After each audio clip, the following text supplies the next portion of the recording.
Welcome to Entab CampusCare EdTalks. I am Ashmita Tamta, and here in the studio we have the lovely and charismatic Mrs. Indu Sharma, Principal of Victory World School. Thank you, ma'am, for joining us. My pleasure. So, ma'am, under your leadership, the school has won several accolades, including the School Excellence Award and the International School Award by the British Council. So, ma'am, what's the secret of your success? Stay happy. Right. That will keep others happy. Apart from this, it's hard work and honesty. You all have to give to your organization is a lot of hard work and with honest intentions. Right. So, ma'am, how has been your journey? Was there any defining moment when you thought, I'll be an educator, or was it all organic? Since childhood, you always wanted to be a teacher? Yeah, I wanted to be a teacher because my mother, my all aunts, everybody is teacher in my family. My mother, my sister, everybody, all my relatives, the previous generation. So I grew up in that atmosphere of teachers everywhere. But yes, I did started my career in such kind of office. But then somewhere I realized that there was a teacher in me. I had to come back to teaching. And I love being with the children. They are such positive people.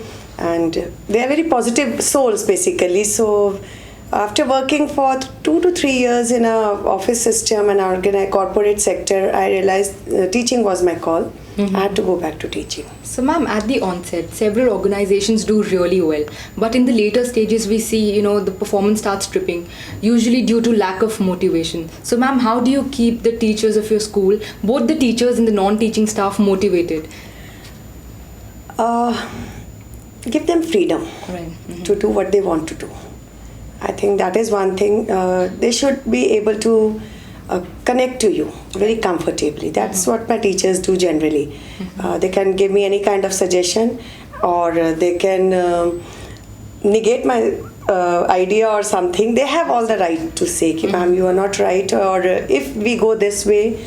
So maybe that is one of the motivating factors. And yes, allow them to be themselves. Right. Do not impose too much on them. Don't give too many instructions. That's it. So, ma'am, there was a time, when it was okay. It was fine to be jack of all trades. But now it's the time when it's so important to be master of all trades. So that amounts to a lot of pressure on students. So, ma'am, what is the advice that you'd like to give to parents and teachers so that, the children are able to cope with the stress and anxiety? There is absolutely no need to be master of all trades. Okay. You can be yourself comfortably. And in the long run, every child will choose a path he or she is destined to go. So do not pressurize the children. And we in our schools give all kind of facilities, and we enable the children to do best, excel in the field they love. Maybe music, dance, swimming, sports, absolutely, anything. So we don't force a child to get into B activity. If the child is doing well in sports, we give them the opportunity to excel in sports only. Similarly with music, dance, art and craft and everything. So the child need not be master of all. Choose your field, choose your area which suits you, which is of your interest, and then move ahead in that. Okay. So, ma'am, we are in the digital age, and there's no denying, the children are surrounded by gadgets and gizmos. So, ma'am, according to you, what is the right age when we can give phones to children? And also, how do we decide the screen time? There is no right age for the children to be given any mobile phone. Rather, we should take it away from the elders as well. But since it's a technical era, we are too dependent on technology for communication, education and everything. I personally think after class 5, the child should be given some kind of tab or slate or whatever, but not a mobile. I mean, mobile should come little later. Why a child needs a mobile, we need to think on that. Right. Why a child needs a mobile phone? Maybe both the parents are working, the child is alone at house. Right.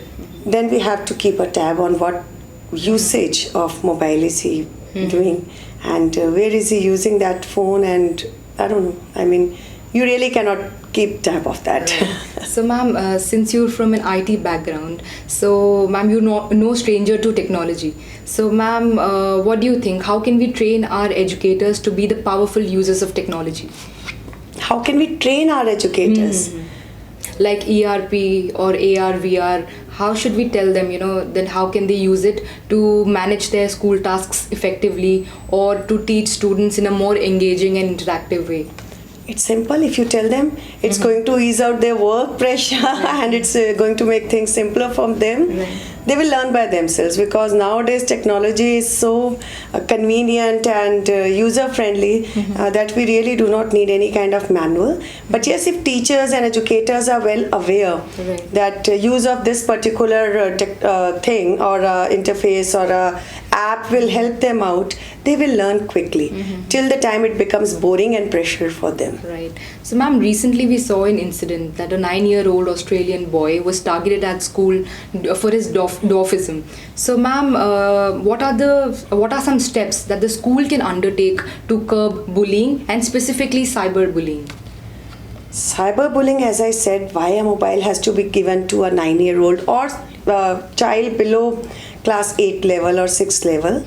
But cyberbullying, we need to keep on having the workshops, and teachers should talk to the children. I'll say it, so not only the children, even the elders are the victims of cyberbullying at times. Even our actors and politicians, they are being trolled and all that. It's an in thing nowadays, and people feel good to shout because we don't meet in person. So shouting at somebody at this platform is easier because nobody is going to recognize you or identify you.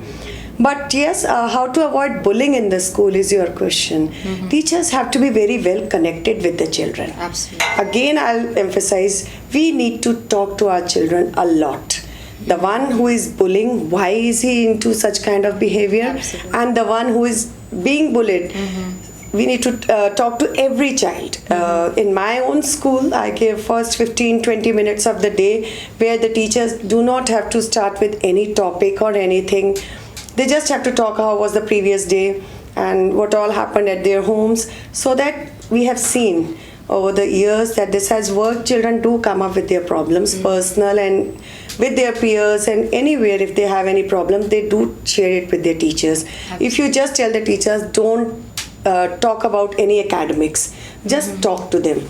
And once a child feels comfortable with the teacher, they share a lot. So in case this bullying is happening somewhere, the problem is at both the ends. The child who is bullying is not he has some problem, self-esteem problem, and both the children should be free enough to talk to the teachers. So ma'am, you've been in the education sector for more than 2 decades. So what are some technological changes that you've seen over the time? Technology developed right in front of me. I came from an era where there was no internet in the school, and gradually everything is taken over by technology. So it has played a big important role, and I have learned every step of it by doing, because I was a computer science teacher. Right. So ma'am, you've laid the foundation of 2 to 3 schools. So ma'am, what were the challenges you faced? It's a big task setting up a new school, and initially the first school which I started, that was the biggest challenge. By the time I started the third school, I knew a lot of things, and I knew how to iron out the issues. The biggest challenge was parents. Reading their mindset. Every area has a different set of parents. Every area has a culture. You have to understand the psyche of the parents of that area. So that is the biggest challenge. बच्चे हर जगह एक जैसे होते हैं. Children are same. Absolutely. And teachers are also same. The way you train them, they act. But the biggest challenge is parents. Okay. So ma'am, since board examinations are underway, so what are some tips that you would like to give to the students who are probably dealing with anxiety and stress? I wonder if they still deal with anxiety or stress, because the generation has moved. It was, but the only thing is study the entire year. Right. Don't keep things for the last moment. Absolutely. And study that much. Prepare yourself for the entire year, that in the last few days you are relaxed, and stay relaxed. You cannot stay relaxed because it's a board exam. But try to stay relaxed, and don't imagine all those dangerous questions which will never come. And yes, for class 10 students, it's an internal board. You are going to be promoted to your own school, so take it easy. For class 12, all the best. That is the only thing I can say, because it is a tough thing. They all have to maintain their balance. So ma'am, we often talk about inclusive classrooms. So when we say inclusive education, we talk about children from different socio-economic backgrounds, and also about children with special needs. So ma'am, what's your take on it? Inclusive classroom is a good idea, but somewhere it hampers the growth of those children. Right. They need some special care, and they need to be taught or handled very delicately in a separate environment. Absolutely. And when we are discussing about the children with different socio-economic needs, that can be done in the classroom area, because you have to teach the children from all the stratas to mix up and include those children.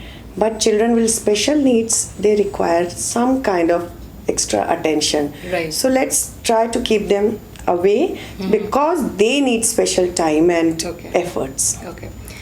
So ma'am, every city, in fact every sub-city has plenty of schools. So ma'am, it's often confounding for parents to pick the right one for their child. So ma'am, what are some parameters that you feel that the parents should look at while selecting the right school for their child? I think a principal makes a school. Right. When I was about to become the principal, I told my that time principal, ma'am, I'm going to join a school. Then the only thing she told me was, Indu, principal makes a school. You should definitely look for who is heading the institution. Right. Because if we talk about a school system, 95% of the things in every school is same. Right. The curriculum, the teachers are from that area only, the students are from that area only, the economic status of the parents are again the similar. The only thing which makes a school different from B school is the vision and operation. All right. So that's where I say a principal makes the school. So ma'am, a message you'd like to share with the teachers who'd aspire to be principals of leading schools?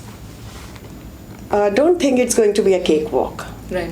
Becoming a principal is really a tough job. Absolutely. And it takes your energy, complete energy. By end of the day, you are really exhausted. But yes, it's a challenge. Right. And when your school grows, that feeling which you get, it's simply unmatchable. Work hard.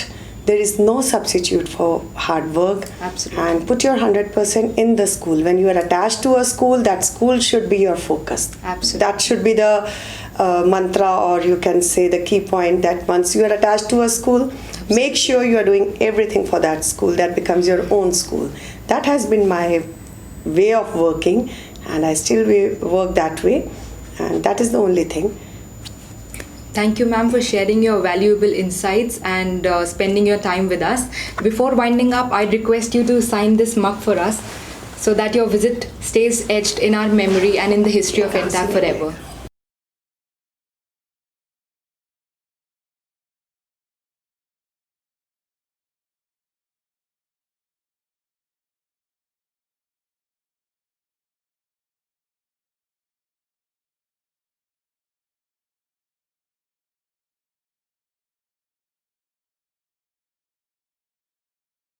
Thank you so much, ma'am. Thank you. It was indeed a pleasure having you here. Thank you.